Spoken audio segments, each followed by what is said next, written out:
Welcome, specimen, gentlemen, gentlewomen, and whatever in between. Today we are talking about more Dragonflight stuff. We are talking about more Dragonflight stuff because we have gotten more interviews that unearth some new things worth going over. Because Dragonflight has been revealed, sure, but to be honest, about 70%, 80% maybe of the things we have discovered about Dragonflight have come all in the form of interviews. Post-reveal interviews. Gaming sites, news sites, Twitch streams, YouTube streams, and various interviews from various developers is what gave us most of the news. And yesterday, or a couple of days ago, depending on where you're from, Taliesin and Evitel have gotten an interview with Ion Hazzikostas, the lead game designer. So, in that interview we got quite a few interesting number of reveals that we didn't know before about the upcoming expansion. So, let's just start with the first most important point. There are going to be quite a few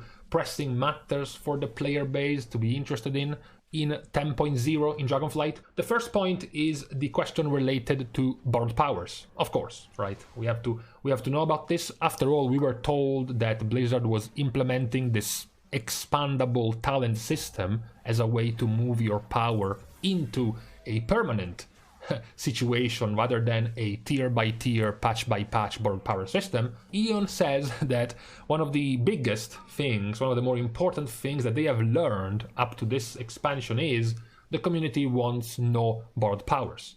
Players were looking at all of the toys they were going to get and looking at all of those abilities, passive talents and new things they might have gotten, only to then have them give back at the end of an expansion, or even worse, at the end of a tier.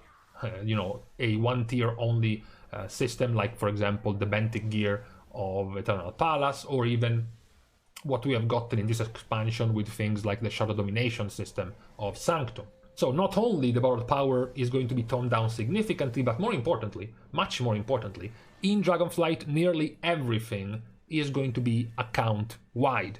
So this is the first thing worth pointing out related to this interview. The fact that it's a commitment to get much less power inside the borrowed powers in Dragonflight, as well as making it even easier for your characters to level up and keep them at max level, at end game level, without having to follow too many borrowed powers chores. It is being pointed out that pretty much everything but gear, everything but what you're actually looting, is going to be account wide in Dragonflight, which is a very good news. Very, very good news, honestly. Before going into more important points, let's go over at a standalone announcement, which is the fact that we are going to have to prepare the funeral before the release of Dragonflight, the funeral of the mission table. The mission table was only 8 years old, so it didn't live long, but it lasted a grand total of 4 expansions, coming in the form of a garrison with a mission table, then reinvented itself in the class halls of Legion, followed up by your faction hall of BFA with yet another mission table, and then into Shadowlands with the Covenant Sanctum's mission tables. It is not going to be there anymore in Dragonflight, so no more followers, no more of that stuff. However, there is one thing worth pointing out, because I've seen plenty of people being quite happy, right? Being quite happy about the removal of this system, right? However, this was also a pretty good and nice way of background income. Nowadays, the best background income is, for example, getting your runes. Getting runes from the mission table and then reselling them. Some other cases, it might be enchanting or herbalism rewards from the mission table. So, as you also know, I'm sure, because of the amount of gold, because of the inflated gold that Blizzard gave us in Warlords and Legion, BFA and Shadowlands have been quite nasty in the cost, in the extra cost for pretty much everything. Even reputation rewards for things like mounts, toys, or pets require you to spend 10, 20, 30,000 gold for the reward itself. As if it wasn't enough of a grind to get to Exalted, now you also have to fork out 40,000 gold for the mount. Same goes for other things. If you remember in Legion, the good old potion of prolonged power, that thing costed like 10 gold. Now if you want a DPS potion, you have to spend like 200 gold. So while I'm also happy that the mission table goes away, I would also like to see a little bit of a lowering of the overall daily cost of your character as a result of the mission table disappearing. But Beyond that, I'm pretty happy. I don't have to worry about another minigame, side minigame to manage on multiple characters. Another tiny bit of a comment was about the Dracthyr. You have heard, if you watch the reveal, that the zones of Dragon Isles are going to be 4 zones and the starting zone of the Dracthyr. So you're like, oh, okay, so there is only 4 zones then, because one is the starting zone. Actually, no. Actually, the starting zone of the Dracthyr is going to be an insulated starting zone for your newer characters at level 58. However, once you hit max level, that zone is going to be still an end game zone like the other zones. It's not just going to be developed for the starting area of the Dracthyr and then abandoned. It is still going to be relevant at max level. Then Ion goes a little bit more in depth on the announcement that was made in yet another interview about Renown. What they said in that interview was that there was no more need for reputation bars. Reputation bars were made in 2004. They were outdated, they were old, it was kind of not as exciting or not giving you as much of a feel of progression to have a bar starting at 0 and ending at 21,000, and every quest or world quest or mob kill was giving you 5 rep or 10 rep or 70 rep, and eventually you would reach Exalted, and then you had to go and fly or run to the Quartermaster and then buy the stuff from the Quartermaster. Instead, they thought that this more modern system of displaying your advancing through a reputation like Renown was going to be better, was going to be overall more satisfying as well, where you can click on the Renown, see all the Renown levels, see all the rewards in each of the Renown ranks, etc, etc. This is going to be the approach they will take for reputations, for the Dragonflight reputations in the next expansion. You will have the same idea of neutral, friendly, honored, revered, exalted, except it's going to be reshaped in the form of Renown levels. Ion also makes sure to point out that, of course, things like the progression in this Renown reputation system is still going to be account-wide, the cosmetic rewards, and even the story unlocks. Extra story unlocks, depending on the Renown level you have with each of the faction, is still going to be account-wide, regardless if you have progressed that reputation with another character. Same goes for possible extra world quests or daily quests that you might unlock because of this reputation advancement. That is also going to be account-wide.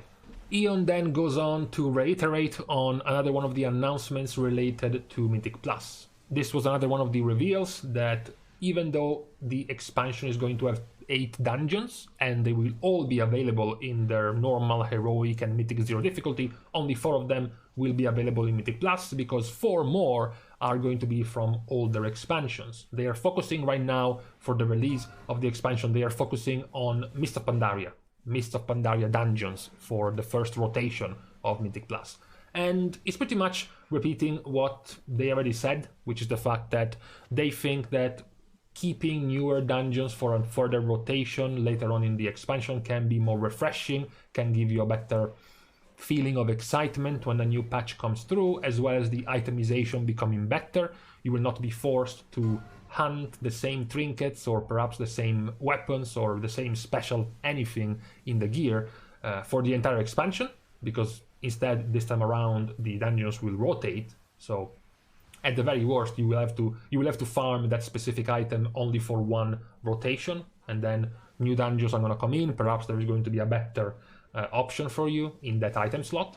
It was just his idea that every season shouldn't just be some slight tweak to the affixes and then go back to playing the exact same Mythic Plus dungeons, but at the very least also add newer dungeons first. Again, we already talked about the differences of opinions about this. There are people who prefer all of the 8 new dungeons be out first and then the older dungeons be out later.